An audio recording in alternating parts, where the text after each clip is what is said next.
Pemirsa, DPRD Kabupaten Badung kembali menggelar rapat paripurna di ruang utama Gosana Gedung DPRD Badung. Rapat dengan agenda pembacaan pemandangan umum PU fraksi-fraksi tersebut dipimpin Ketua DPRD Kabupaten Badung, Putu Parwata, didampingi Wakil Ketua Iwayan Suyase dan Made Sunarte, serta dihadiri Bupati dan Wakil Bupati Badung, Nyoman Giri Praste dan Ketut Suyase.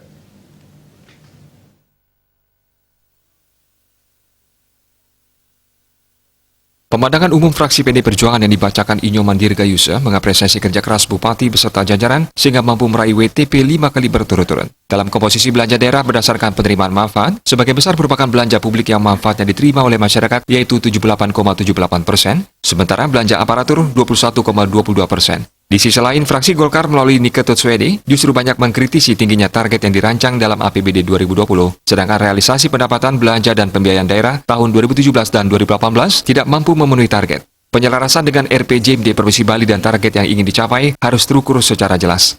Sementara fraksi Badung Gede Gerindra Demokrat yang dibacakan Imade Wijaya menilai target APBD 2020 terlalu tinggi sehingga akan sangat berat tercapai.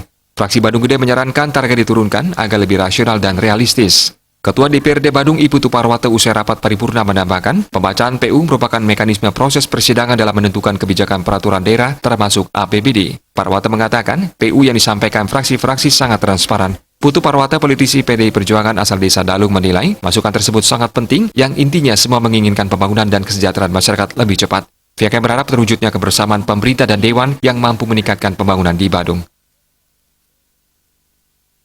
Ada yang menarik tadi, yang beberapa dari PDI Perjuangan menyoroti tentang pelayanan kesehatan masyarakat, pendidikan, kemudian Partai Golkar, bagaimana caranya melakukan inovasi terhadap potensi daerah, pajak daerah. Badung Gede menyoroti tentang bagaimana supaya infrastrukturnya selatan terbangun. Ini bagus sekali. Nah, ini yang kita harapkan ada satu masukan positif. Jadi pada prinsipnya dari pandangan-pandangan fraksi ini menginginkan Badung ini lebih cepat pembangunannya, lebih cepat kesejahteraan masyarakatnya. Bupati Giri Praste menyampaikan apresiasi atas usul saran serta masukan dari 3 fraksi DPRD Badung melalui pemandangan umumnya. Aspirasi, saran dan masukan dari fraksi akan dibahas dengan baik sehingga menghasilkan tujuan dari pembahasan ini, yaitu bagaimana sebesar-besarnya segala kebijakan Pemkab untuk kebahagiaan dan kesejahteraan masyarakat Badung. Karena dengan pemenangan umum fraksi, wajar sekali dari fraksi Partai Golkar, PDI Perjuangan dan fraksi Badung Gede menyampaikan usul saran kepada pemerintah bagus sekali. Dan inilah tempat kita untuk penyesuaian. Karena bagi saya, Giri Praste, pemimpin yang baik adalah pendengar yang baik. Maka kita harus dengarkan apa yang masuk dengan aspirasi, dan kita akan bahas dengan baik sehingga tujuan daripada pembahasan ini adalah bagaimana sebesar-besarnya untuk kebahagiaan dan kesejahteraan masyarakat Badung yang kita cintai bersama.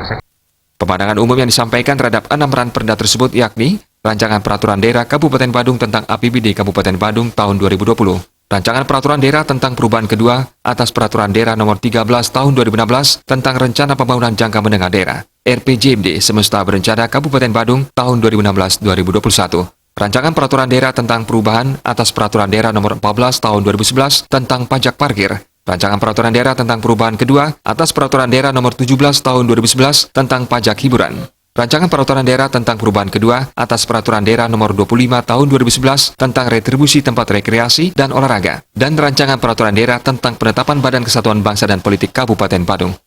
Sufiatna